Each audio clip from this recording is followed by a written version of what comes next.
추석 연휴였는데 행복하고 따뜻하게 잘 쉬다가 오셨습니까?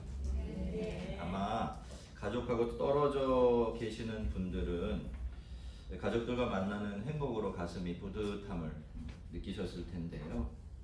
아마 이것도 뭐 이런 명절이 우리에게 주는 굉장히 커다란 기쁨과 어떤 선물 중에 하나일 거란 생각이 듭니다. 그런데 이 추석이라는 절기는 원래 감사의 절기죠. 우리는 땅에 발을 붙이고서 땅이 주는 것들에 기대어서 그렇게 늘 살아가고 있기 때문에 그 사실을 자주 잊게 되기는 하지만요. 땅이 풍성한 소출을 내고 그래서 땅에서의 삶이 가능해지는 것은 모두가 다 하늘 덕분입니다. 그동안 하늘이 계속해서 열려 있었고 그 열린 하늘로부터 부어져야 될 복된 것들이 어김없이 그리고 부족함이 없이 부어졌기 때문에 땅은 그렇게 우리를 비롯한 이 세상 만물들의 부족함이 없는 공급자가 되어줄 수 있었던 것이죠. 옛사람들은 그 사실을 너무나도 잘 알고 있었습니다. 그래서 동서고금을 막론하고 추수 때가 되면 이렇게 특별하게 이 수확의 절기를 지내며 하늘을 바라보며 감사를 드렸던 겁니다. 그런데 이 풍년이 있으면 흉년도 있습니다. 비가 제때제때 내려주는 그런 해가 있다고 한다면 그렇지 못한 해도 있는 법이에요. 이런 변화들은 우리가 사는 세상에서 사실 그렇게 특별할 것이 없는 우리 일상의 일부분이 될 수밖에 없습니다. 근데 여러분, 이런 가뭄과 흉년이 한 해가 아니라 두 해, 세 해 끝나지 않고 계속되어진다면, 그래서 그 이전에는 너무나 평범했던 그저 먹고 사는 그 문제가 그 어떤 것으로도 해결할 수 없을 만큼 큰 난관으로 변해버린다면 그건 어떨까요? 그것도 다른 곳이 아니라 젖과 꿀이 흐르는 약속의 땅 안에서 살고 있는데 그런 일들이 지속된다면 그건 어떤 것일까요? 여러분, 이렇게 되면요, 똑같은 가뭄이나 기근 같은 것도 그 의미가 완전히 달라져 버립니다. 그렇게 되면 뭔가 하나님과 하나님 백성 사이에 커다란 문제가 있다는 뜻이겠죠. 문제가 생겼다는 뜻이 될 수도 있겠고 이미 있었던 문제가 해결되지 않은 채로 여전히 남아있다, 그런 뜻이 될 수도 있을 겁니다. 그게 구체적으로 언제인지는 우리가 알 수가 없지만 다윗이 왕이 된 지 얼마 안 되어서 이스라엘에게는 큰 흉년이 찾아왔어요. 그리고 그 흉년은 3년 동안이나 계속되어지는데요. 물론 이 흉년이 너무너무 심각해서 풀 한 폭이 나지 않을 정도로 가뭄이 심각했던 것은 아니었습니다만 그 가뭄은 결국 그 나라의 근간을 흔들 수밖에 없었죠. 당시는 농경사회였으니까 말이죠. 그래서 다윗은 하나님께 기도했습니다. 이 가뭄이 도대체 무엇 때문이냐고 하나님께 물었고요. 또 이 가뭄이 끝나게 해달라고 하나님께 간절히 간구를 했죠. 근데 하나님께서는 즉시 응답해 주신 것이 아니라 3년째 가서야, 3년째 되는 흉년을 맞이하고 나서야 다윗의 기도에 응답을 해 주십니다. 하나님은 이렇게 말씀하셨어요. 이는 사울의 피를 흘린 그의 집으로, 사울과 피를 흘린 그의 집으로 말미암으니 그가 기브온 사람들을 죽였습니다. 여러분, 무슨 일인지 그렇죠. 하나님의 응답을 듣고 나면 이게 그래서 그런 거구나 하고 이렇게 원인과 결과를 하나로 묶어서 생각할 수 있게 되고요. 그제서야 그걸 해결하기 위해서 내가 할 수 있는 방법을 알아내게 됩니다만 그 이전까지는 사실 그 사실을 알지 못할 때가 참 많아요. 그럴 때는 무엇을 해도 소용이 없어요. 배격이 무효인 상태가 되는 것입니다. 성도 여러분, 우리가 기도하면서 살아야 하는 이유가 바로 여기에 있어요. 사람의 지식과 지혜는 너무나 짧고 부족해요. 그래서 무슨 일이 일어났을 때 그게 큰 일이고 복잡한 일일수록 더 그런 것 같은데요. 왜 그렇게 되었는지 아주 깊숙이 있는 이유를 찾아낼 수는 없습니다. 그래서 그 일을 제대로 풀어낼 수도 없죠. 그런데 기도를 하다가 보면요, 정말 희한한 경험을 하게 돼요. 사실 그 문제 가지고 기도한 것도 아니거든요. 내가 지금 기도하는 내용이 전혀 엉뚱한 기도의 제목으로 기도하고 있어요. 그런데 기도를 하다 보면 어떤 일이 벌어지나요? 갑자기 왜 그런지, 왜 그런 일이 일어났는지 갑자기 깨달음이 임합니다. 생각지도 못한 해결 방식이 떠오르게 되는 거죠. 여러분, 기도라는 것은요, 이렇게 우리가 자연적인 능력으로는 절대로 알아낼 수 없는 답들, 해결 방식들, 이런 것들을 알려주는 통로가 됩니다. 왜냐하면 하나님께서 기도를 그렇게 사용하시기 때문이에요. 여러분, 기도가 하고 있는 가장 중요한 역할이 무엇일까요? 내가 하나님께 뭔가를 구하고 그것을 받아 누리는 걸까요? 그것도 기도의 굉장히 중요한 역할이지만, 기도의 정말 중요한 역할은요, 하나님의 생각과 우리의 생각을 이렇게 연이어지게 만든다는 거예요. 그러니까 기도하기 전에는 우리가 전혀 생각하지도 못했던 하나님의 생각이 기도하면서 우리 안으로 들어오게 되고, 그래서 모든 일들을 하나님의 시각으로 바라볼 수 있는 길이 열리게 된다는 것이죠. 그래서 여러분, 성도는요, 기도하면서 살아야 합니다. 기도하는 재미를 알아야 되고요, 하나님께 여쭤가면서 살아야 하는 겁니다. 이는 사울과 피를 흘린 그의 집으로 말미암으니 그가 기브온 사람을 죽였음이니라. 이 말씀은요, 단순히 사울과 그 집안 사람들이 기브온 사람들을 죽였기 때문에, 그것 때문에 지금 이 겪어내는 흉년이 너희를 덮쳤다, 이런 뜻이 아닙니다. 이거 좀 유서 깊은 얘기가 되는데요, 처음 여호수아가 아주 오래전의 일이죠. 이스라엘 백성들을 이끌고서 가나안 땅으로 들어오려고 했을 때 그 소문을 들은 이 기브온 사람들은요, 살아남기 위해서 꾀를 부렸습니다. 자기들이 마치 기브온에 사는 사람이 아니라, 그러니까 기브온은 어디 있습니까?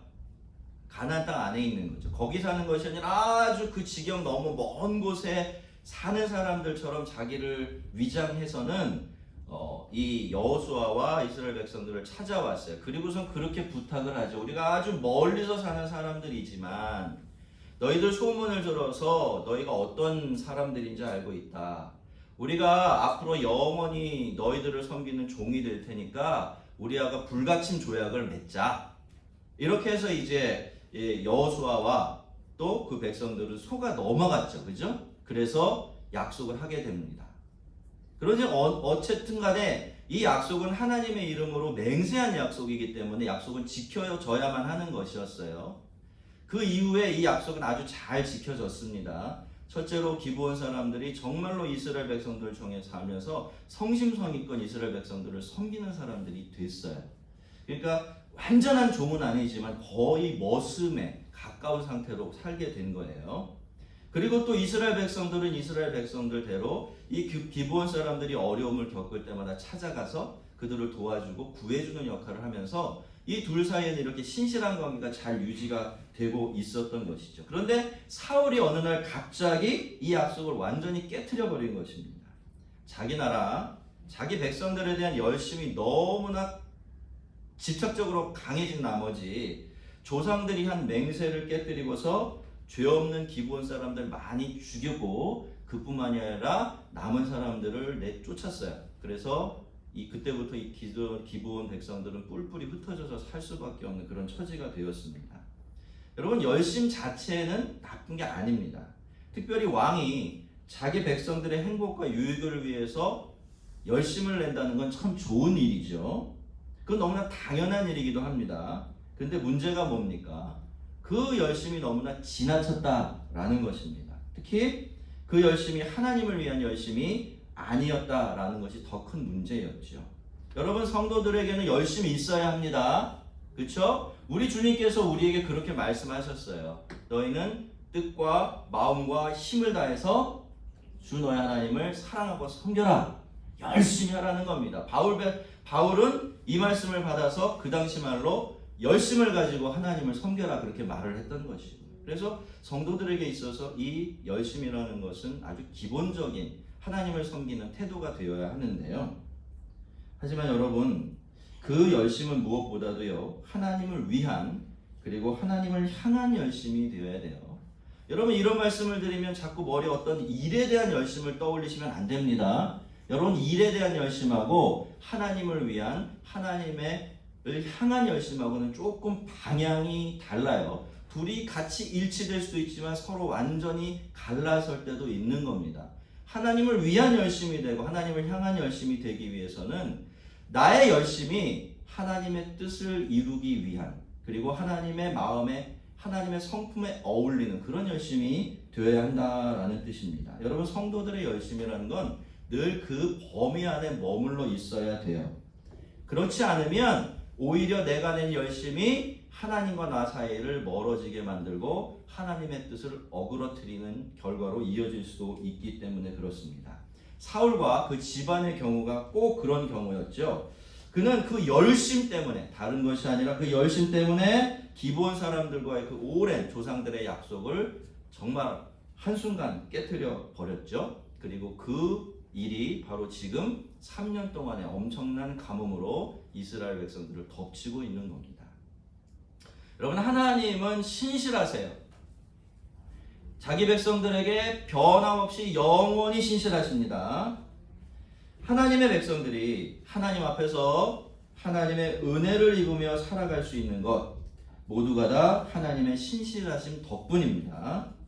우리가 뭐 잘해서, 우리가 대단해서 그런 것이 아니라 하나님이 변함없는 분이시기 때문에 우리가 마음 놓고 하나님의 백성으로 하나님의 품 안에 살아갈 수 있는 거예요. 자, 그런데 여러분 하나님께서 이렇게 신실하신 분이시기 때문에 하나님은 당신의 백성들에게도 그 무엇보다 앞서서 신실하기를 원하십니다. 하나님께 뿐만이 아니라 함께 사는 다른 사람을 향해서도 변함없이 신실하기를 바라세요. 왜 그렇죠? 하나님 나라예요. 그 나라는 하나님이 다스리고 계세요. 우리가 그 안에서 살아가고 있어요. 그렇죠? 여러분 다 그렇게 살아가고 계시죠? 예. 그런데 하나님은 신실하신데 백성이 신실하지 않으면 어떻게 될까요? 둘은 같은 길을 갈 수가 없는 거죠.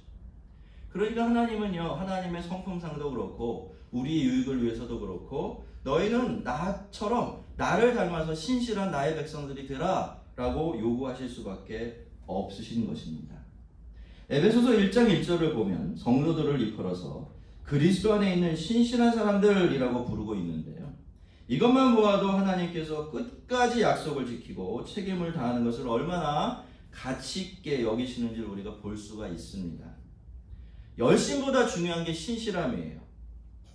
열심보다 신실함이 훨씬 더 가치 있는 것입니다. 우리나라 교회의 방향이 틀어진 건 이걸 몰랐기 때문이에요. 열심만 했어요. 신실하심을 지켜내지 못했던 거죠. 그런데 여러분 사울이 어떻게 했습니까? 그저 기본 사람들이 살아가는 그 작은 땅 하나 너무나 욕심이 났어요. 거기 자기 백성들 옮겨 심고 싶은 마음 때문에 그 사람들을 죽이고 그 땅에서 몰아낸 거죠. 그러느라고 그 오래된 조상들의 너무나 소중한 약속, 그 맹세를 깨트려 버린 것입니다. 그래서 하나님께서는 다윗의 시대가 시작된 지 얼마 지나지 않아서 이스라엘의 영거푸 3년씩이나 계속되는 가뭄을 주신 겁니다. 땅은 하늘이 열려 있지 않으면 안 되는데 하늘을 꽁꽁 닫아 걸어 잠그신 거예요. 그러니 땅이 난리가 날 수밖에 없었던 것이죠. 그렇다면 좀 이상하지 않습니까? 왜 하나님은 사울이 살아있을 때 그렇게 하지 아니하시고 사울이 죽은 다음에 아무 잘못이 없는 다윗 시대에 이런 엄청난 고난을 허락하신 것일까요? 그것은요, 무엇보다도 하나님께서 오래 참고 기다리시는 분이시기 때문에 그렇습니다. 하나님은 그래도 사울이 잘못을 깨닫고 스스로 회개하고 돌이키기를 기다리셨을 겁니다. 언제나 누구에게나 그렇게 해주시는 것처럼 말이죠. 그런데 어떻습니까? 사울은 그 기회를 끝내 살리지를 못했어요. 그 기회를 완전히 놓쳐버린 것이죠. 그래서 하나님은 다윗의 시대에 그 일을 문제 삼으신 것인데요. 여러분 다윗이 어떤 사람입니까? 하나님의 마음에 합한 사람이에요. 물론 완전하진 않았습니다. 그렇죠? 우리가 살펴본 이야기 속에서 만난 것처럼 다윗이라고 해서 완전하지는 못했어요. 그런데 하나님의 기준으로 이렇게 얼추 보아줬을 때, 은혜로 보아줬을 때 그래도 다윗은 하나님의 마음에 합하는 너무나 마음에 드는 인물이었던 거예요. 그리고 앞으로도 다윗이 하나님께서는 다윗이 그렇게 살아갈 줄로 알고 계셨겠죠. 그러니까 이런 다윗이 이제 왕이 되었으니 하나님의 입장에서는 기대가 엄청났을 겁니다. 이제 드디어 이스라엘은 나의 백성들, 나의 나라가 그래도 더욱더 나의 뜻대로 다스려지는 그런 나라로 변해가겠구나라고 생각을 하셨을 거예요. 그렇죠? 근데 문제가 있는 겁니다. 그게 뭡니까? 사울이 저질러 놓은 죄가 이스라엘의 발목을 꽉 붙들고 놓아주질 않고 있는 것이죠. 여러분, 그들은요 작은 맹세 하나 깨뜨린 것이 아닙니다. 저하고 여러분이 어느 날 몇 시에 만나기로 약속했는데 그 약속 귀찮게 여기서 잠자느라고 놓친 정도가 아니었어요. 여러분, 그 맹세가 깨뜨려졌기 때문에 수많은 사람들이 목숨을 잃었고요. 힘없는 사람들이 슬픔과 고통 속에 내던져졌습니다. 그렇게 살아있는 사람들뿐만이 아니라 이미 목숨을 잃은 기브온 사람들도 하나님께 탄원을 하고 있었던 것이죠. 죽은 아벨의 피가 땅에서 부르짖는 소리에 응답하셨던 하나님은 그들의 부르짖음을 모르는 척 하실 수가 없었고요. 그러면서 계속해서 이스라엘 백성들을 복주실 수는 없으셨습니다. 그래서 하나님은 다윗의 시대가 시작된 지 얼마 지나지 않아서 그 문제를 이스라엘과 다윗 앞에 탁 풀어놓고서 너 이 문제 꼭 해결하고 가야 된다. 이 문제 해결하지 않으면, 이 사람들의 억울한 마음 풀어주지 않으면, 이 슬픔을 모른 척하면 이 나라도 내가 복줄 수가 없다. 그렇게 말씀을 하신 것입니다. 여러분, 예수님도 그렇게 말씀하셨죠? 예배를 드리러 어떤 사람이 막 성전으로 들어가니까 그 성전 앞에 이제 서서 기도를 시작하고 예배드리기 시작하는 그에게 하나님이 뭐라고 하셨다고 말씀하셨습니까? 먼저 가서 싸운 형제하고 화해하고 그리고 와서 예배드려라, 이렇게 말씀하셨다고 말해요. 여러분, 하늘이 중요합니다. 왜 그렇죠? 땅에 꼭 필요한 것, 땅에서 누리는 좋은 것들은 죄다. 하늘에서 내려주지 않으면 받을 수가 없기 때문에 그래요. 근데 여러분, 그렇기 때문에 땅이 훨씬 더 중요해지는 겁니다. 왜 그렇죠? 땅에 문제가 있으면 그 하늘이 닫혀버리기 때문이에요. 그래서 여러분, 우리는 땅에서 매는 사람이 아니라 푸는 사람이 되어야 하고요. 그렇게 하늘을 꽁꽁 닫아 잠그는 사람들이 아니라 하늘을 여는 역할을 하며 살아야 하는 것입니다. 그러니까 사울이 아니라 다윗이 되어야 하고 또 베드로가 되어야 하는 것입니다. 그래야 하늘이 열리게 되기 때문이에요. 내가 너희를 위하여 어떻게 하랴? 내가 어떻게 속죄하여야 너희가 여호와의 기업을 위하여 복을 빌겠느냐? 다윗은 길르앗 사람들을 기브온 사람들을 불러다 놓고 그렇게 말을 했어요. 여러분, 이스라엘은 여호와의 기업입니다. 이게 무슨 뜻입니까? 하나님의 특별한 소유물이라는 뜻이에요. 그래서 하나님이 특별하게 돌봐주시고 특별하게 챙겨주시는 그런 사람들이 누구다? 이스라엘 백성들이다, 이런 뜻입니다. 그런데 이런 이스라엘이 하나님께 받게 되어지는 복이 온통 기브온 사람들의 손에 달려 있습니다. 그들이 땅에서 풀면 하늘도 풀릴 겁니다. 그런데 그들이 풀어주지 않으면 하늘도 계속해서 닫혀 있을 거예요. 그러면 어떻게 되나요?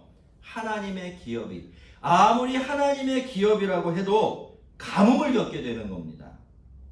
사도 바울은 가능한 한 모든 사람들과 더불어 화평하게 지내라 라고 말했는데요. 이 말이요, 그저 다른 사람들과 사이좋게 지내라, 싸우면 안 돼, 이런 뜻이 아니에요. 이 말씀은요, 다른 사람들에게 해를 끼치거나 가슴 아프게 하지 말라는 것입니다. 적극적으로 해석하면 함부로 상처를 주면 안 된다는 뜻이고, 때로는 네가 억울한 일을 당하게 된다고 손치더라도 네가 다른 사람들을 억울하게 하는 일은 없도록 하여라 라는 말씀이에요. 혹시 실수라도 그렇게 한 일이 있다고 한다면 거기에 걸맞는 보상을 해주고 마음으로부터 우러난 사과를 해서 그 사람의 마음을 풀어주어라. 너와 그 사람의 관계를 제자리로 돌려내며 살아라, 이런 뜻입니다. 그렇지 않으면 내가 아픔을 주거나 해를 입힌 그 사람이 나를 향해 열려 있어야 될 하늘을 꽁꽁 닫아 걸어버릴 수도 있기 때문입니다. 기본 사람들은 이렇게 대답을 해요.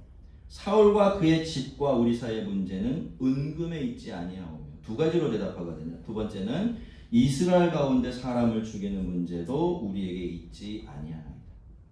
좋아할 줄 알았죠. 근데 별로 그렇지 않은 거예요. 이렇게 달라고 명확하게 요구할 줄 알았는데 좀처럼 그렇게 하지 못하고 머뭇거리고 있는 겁니다. 여러분 왜 그럴까요? 이 사람들이 피해자였고요. 피해자는 늘 그런 사람들이기가 참 쉽기 때문에 그렇습니다. 제가 이렇게 지켜보면요. 피해자들이 피해자가 되는 것은요. 대개 그 사람들이 자꾸 약한 사람들이기 때문입니다. 기호본 사람들은 피해자였어요. 상처를 입힌 사람들이 아니라 상처를 입은 사람들이었죠. 너무나 억울한 일을 당한 사람들이었습니다. 그런데 그 사람들은 약자입니다. 작은 사람이었던 거죠. 우선 그들이 입은 피해와 상처는 금전으로는 도무지 보상할 수 없는 엄청난 것이었습니다. 그들은 일단 배신을 당했어요. 주인처럼 섬겼던 사람들에게 말이죠. 그리고 너무 많은 사람들이, 가족들이, 친지들이, 친구들이 목숨을 잃었고요. 대대로 살던 곳에서 쫓겨나서 정처 없이 유리방황하는 신세가 되었습니다. 그렇게 그 상처와 고통은 천금 만금을 준다고 해도 해결이 될 수가 없었던 거죠. 하지만 그렇다고 해서 어떻습니까? 자기들 쪽에서 먼저 사울의 가족들을 내놔라, 우리가 복수를 할 테니까 이렇게 말할 수도 없었어요. 왜 그렇습니까? 전혀 그럴 처지가 아니었기 때문입니다. 여러분 성경을 보면요. 당신께서 하나님에 대해서 말씀을 하시면서 당신께서는 가진 사람들, 힘 있는 사람들이 아니라 없는 사람들, 약한 사람들의 편이라고 분명하게 말씀하고 계세요. 그런데 어떤 사람들은요. 하나님의 이런 부분을 도무지 이해할 수 없다고 말하기도 해요. 왜냐? 그것은 공평한 것이 아니라 불공평한 것이고 편파적인 것이다. 그렇게 생각되기 때문이에요. 일견 생각하면 그런 생각을 할 수도 있겠습니다만 그게 그렇지가 않은 겁니다. 하나님의 입장에서 세상을 바라보면 하나님은 그렇게 하실 수밖에 없는 거예요. 여러분 약한 사람들, 없는 사람들, 이런 사람들은 자기 앞가림을 할 수가 없어요. 아픈 일을 당하고 억울한 일을 당해도요. 어디 한 곳 찾아가서 하소연할 데가 없는 겁니다. 요즘으로 치면요. 좋은 변호사 살 돈도 없고 소송에 들어가는 비용을 마련할 수도 없어요. 그래서 중간에 그냥 마음만 끙끙거리다가 소송을 걸어야 함에도 불구하고 소송까지 포기할 수밖에 없는 입장이 됐죠. 여러분 그런 자리에서 그 사람이 그런 일들을 당하게 되는 겁니다. 그래서 하나님은 이런 사람들의 탄원에 귀를 기울이시고 이런 사람들의 편이 되어주실 수밖에 없는 거죠. 하나님마저 그러지 아니하시면 이런 사람들은 그저 때리면 막 빼앗으면 뺏기고 그럴 수밖에 없기 때문에 그렇습니다. 그래서 하나님은 이스라엘이 복받는 일을요 기브온 사람들에게 묶어 놓으셨고 그 사실을 지금 다윗을 통해서 이스라엘 백성들에게 알려주고 계신 거예요. 하나님을 아는 사람들은요 그래서 남에게 잘하며 살아야 돼요. 제가 이렇게 제가 목사이기 때문에 사람 사는 모습에 대해서 좀 관심이 많거든요. 그래서 이렇게 지켜보다 보면요 이게 더러더러 이렇게 하나의 어떤 데이터베이스가 생길 때가 있어요. 그 중에 전에도 제가 말씀드린 적이 있는데 오늘 또 새로운 거 하나 말씀을 드리면 제가 이렇게 지켜보니까 정말 머리 좋은 사람은 남에게 잘하며 살더라고요. 여러분도 한번 옆에 보세요. 정말 머리 좋은 사람들은 남에게 잘하고 살아요. 왜 그렇죠? 내가 남에게 잘한 것이 언젠가는 나에게 더 좋은 곳으로 돌아온다는 것을 알고 있기 때문에 그래요. 그러니까 진짜 머리가 좋은 거죠? 예. 여러분 머리가 좋으면 이렇게 좋아야 돼. 여기까지 좋아요. 적당히 좋으면 머리 쓰다가 낭패 봅니다. 예. 왜냐하면 챙길 게 없어요. 아니 뭘 줬어야 내가 받죠. 잠언이 뭐라고 말합니까? 이 전도서 말씀이 뭐라고 말합니까? 너희 음식을 물에다 던지래요. 이게 무슨 뜻인지 아십니까? 누가 받을지 누가 먹을지 신경 쓰지 말고 네게 남는 것이 있으면 물에다 던지듯이 아낌없이 나눠주라는 거죠.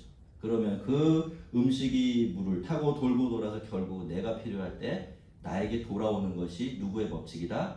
하나님의 법칙이다. 그렇게 말씀하고 계십니다. 여러분, 성도는요, 이익에 따라서 관계를 이해하면 안 됩니다. 그리고 힘의 논리에 따라서 인간관계를 이해하려고 해서도 안 되죠. 기브온 사람들이라고 해서 가볍게 보고 함부로 대하면 안 되는 겁니다. 하나님께서 기브온 사람들에게 이스라엘 백성들이 받을 복의 열쇠를 주셨기 때문이에요. 다윗은요, 너희가 말하는 대로 하겠다라고 했어요. 그렇게 기브온 사람들을 안심시켰고요. 그제서야 이 사람들은 이제 말을 꺼내기 시작해요. 자기가 정말로 원하는 것이 무엇인지를 말이죠. 그들은 자기들을 학살하고 아예 이스라엘 영토 안에서 내어 쫓으려고 했던 그 사람, 누구죠? 사울입니다. 사울의 자손 7을 내어달라라고 했습니다. 그러면 사울의 고향인 기브아로 가서 그들을 하나님 앞에 매달겠다라고 말합니다. 자, 이렇게 보기만 하면 이 사람들도 굉장히 잔인하게 보이죠. 그리고 별반 잘한 것이 없어 보입니다. 아니, 자기가 그렇게 당했기 때문에 또 자기한테 위해를 가한 사람이 똑같이 갚아줘야 된다면 그 또 악순환이 이렇게 시작이 되는 게 아닌가, 그렇게 생각될 수도 있는데요. 이건 그 당시로 돌아가서 한번 생각해 보면 이 사람들이 얼마나 대단한 선택을 했는지를 알 수가 있어요. 여러분, 눈에는 눈, 이에는 이라는 말 들어보셨죠? 여러분, 이것이 그 당시 고대 사람들이 가지고 있는 상식이었습니다. 또 율법도 그렇게 되어 있었어요. 그러니까 하나님마저도 그것을 피해자의 권리로 인정을 해주셨던 것입니다. 복수하는 게 말이죠. 자, 그런데 여러분, 기브온 사람들은 사울과 그 집안 사람들에게 적어도 수천 명이 목숨을 잃었을 겁니다. 대대로 살던 고향에서도 쫓겨나게 되었고요. 그런데 기브온 사람들은 사울의 자손들 중에서 단지 몇 명? 7명만을 요구한 겁니다. 그것이면 족하겠습니다 라고 말이죠. 정말 놀라운 일이 아닐 수가 없습니다. 여러분, 이 사람들은요, 그동안에 이스라엘 백성들 틈에 살고 있었지만 이 사람들은 이스라엘 사람들이 아니었습니다. 그렇죠? 그리고 이 사람들은 이스라엘답게 이스라엘 안에 살고 있었지만 이스라엘 사람과 같은 대접을 받아본 적도 없어요. 종살이를 했으니까 말이죠. 그리고 열심히 이스라엘 백성들을 섬긴 나머지 자기들에게 돌아온 것은 큰 배신과 아픔과 상처밖에 없었던 거예요. 그런데 그들이 당한 건 어마어마하지만 요구한 건 요만큼밖에 안 되는 거죠. 누군가 여러분에게 1억을 빼앗아 갔어요. 잡혔어요. 그래서 이제 경찰서에서 불러서 가니까 어떻게 하시기를 원하십니까? 이랬더니 여러분이 그렇게 대답을 하는 거예요. 100만 원만 주십시오. 하실 수 있겠습니까? 어렵죠. 가능한 일은 사실 아닐지도 몰라요. 근데 놀랍게도 기브온 사람들이 그렇게 한 거예요. 이게 무슨 뜻입니까? 그동안 이 사람들은요, 이스라엘 백성들이 아닌 상태에서 이스라엘 백성들의 귀여김도 받지 못하면서 그들과 더불어서 그냥 낑겨서 살았는데 이 사람들이 알고 보니까 그 어떤 이스라엘 백성들보다도 훨씬 더 참 이스라엘 백성들다운 사람이 되어 있었던 거예요. 대단하죠, 여러분? 근데 이게 사실은 하나님 나라입니다. 여러분, 하나님 나라는요, 우리가 기대하고 상상하지 못한 방식으로 꽃을 피우고 열매를 맺어요. 정말로 하나님의 나라는 우리 주님께서 말씀하신 대로인 것 같습니다. 하나님 나라는 겨자씨 같아요. 뭔가 될 것 같지도 않고 작고 눈에 보이지도 않는데 그게 큰 나무가 되어서 그 밑에서 사람들이 쉬고 새들이 먹고 지저귀게 만들죠. 그리고 하나님 나라는 나중된 자가 먼저 되고 접붙임 받은 가지가 본가지가 되는 그런 곳입니다. 여러분, 눈에 보이는 이스라엘은 실패하죠. 사울을 보면 알 수 있습니다. 그러나 하나님은 실패하지 않으십니다. 기브온 사람들을 보면 알 수 있는 거예요. 우리가 살아가다 보면요, 정말 하나님께서 다시 오실까? 이 세상이 하나님이 온전히 다스리시는 그런 나라로 변화될까? 회의가 들 때가 있습니까? 없습니까? 있어요. 왜요? 우리 눈에 보이는 게 별로 없기 때문에 그래요. 그런데 여러분, 우리가 성경에서 이런 말씀을 만날 때마다 우리는 문득문득 어떤 사실을 배우게 됩니까? 그럼에도 불구하고 하나님 나라는 지지 않는다는 거예요. 그럼에도 불구하고 하나님은 실패하지 않으신다는 거죠. 그러니 우리도 어떻게 살아야 된다? 땅의 방식으로 아니라 하나님 나라의 방식으로 우리 주님을 흉내내면서 그렇게 살아야 한다라는 것입니다. 여러분, 씨앗은 어디서건 좋은 땅만 만나면 30배, 60배, 100배의 열매를 맺습니다. 우리 모두가 이 좋은 땅이 되어지기를 바랍니다. 자, 다윗은 기브온 사람들과 약속을 지켰어요. 물론 그런 다윗의 마음도 좋지는 않았겠죠. 아프고 쓰렸을 겁니다. 왜 그렇지 않았겠습니까? 자기 동족을 죽여야 되는 건데. 하지만 그것이 자기가 기브온 사람들을 위해서 할 수 있는 유일한 일이었고요. 하나님의 뜻이기도 했습니다. 또 이스라엘이 다시 신실한 하나님의 백성의 자리로 돌아가고 그렇게 자기 스스로 닫아버린 하나님 나라의 문을 활짝 여는 유일한 방법이었기 때문에 다윗은 그 약속을 지킬 수밖에 없었던 거죠. 성도 여러분, 땅은요 그저 저 혼자 존재하는 게 아닙니다. 저 혼자 복되고 저 혼자 살기 좋은 곳이 되는 그런 곳이 땅이 아니에요. 땅의 모든 것은 어디에? 하늘에 달려 있습니다. 믿습니까? 하늘이 땅을 향해 열려 있고 땅에 필요한 것들을 내어줄 때 여러분 한번 여러분의 삶을 돌이켜 보세요. 땅의 복이요 하늘의 복과 만나지 않으면 땅의 복도 별 의미가 없어요. 대단한 것 같지만 이게 별 가치도 의미도 없고 우리 삶을 진실로 복되게 만들어주질 못해요. 아마 그런 경험 많이 하셨을 겁니다. 그래서 땅이 필요한 것을 하늘이 끊임없이 내려주고 내어주어야 땅은 비로소 땅에 있는 모든 것들을 복되고 풍요롭게 해주는 그런 역할을 하게 되는 것입니다. 여러분, 그리고 하나님은요 이 세상이 하나님 나라처럼 되기를 바라세요. 주님이 가르쳐 주신 기도에 나오는 것처럼 뜻이 하늘에서 이룬 것처럼 땅에서도 이루어지기를 바라시죠.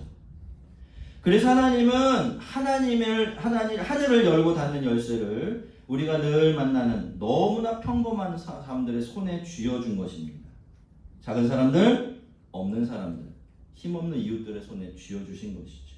왜요? 하나님 나라는요 이런 사람들이 눈물을 흘리지 않고 두려움 없이 살아갈 수 있는 그런 곳이 되어야 하기 때문입니다. 여러분, 이 세상에 작은 사람은 없어요. 내가 가볍게 여기고 소홀히 대해도 괜찮은 그런 사람은 한 사람도 없습니다. 어쩌면 내가 그렇게 생각하는 그 사람, 그래서 소홀히 대한 그 사람이 정말로 나에게 중요한 사람인지도 몰라요. 왜 그렇죠? 하나님께서 그 사람의 손에 나와 이 세상에 복을 내리는 하늘의 열쇠를 쥐어주셨을지도 모르기 때문입니다. 이익에 따라서 마음을 바꾸는 간사한 사울이 되지 말고요. 아파도 약속을 지키는 신실한 다윗이 되십시다. 그렇게 땅에서 묶어서 하늘을 닫는 사람들이 아니라 땅에서 풀어서 하늘을 여는 사람 꼭 되십시다. 우리 모두 세상의 복이 되라고 부름받은 아브라함의 자녀들 아닙니까? 성도 여러분, 우리는 하늘과 땅 사이에서 살아가고 있습니다. 그리고 하늘과 땅은 하나로 연결이 되어 있어요.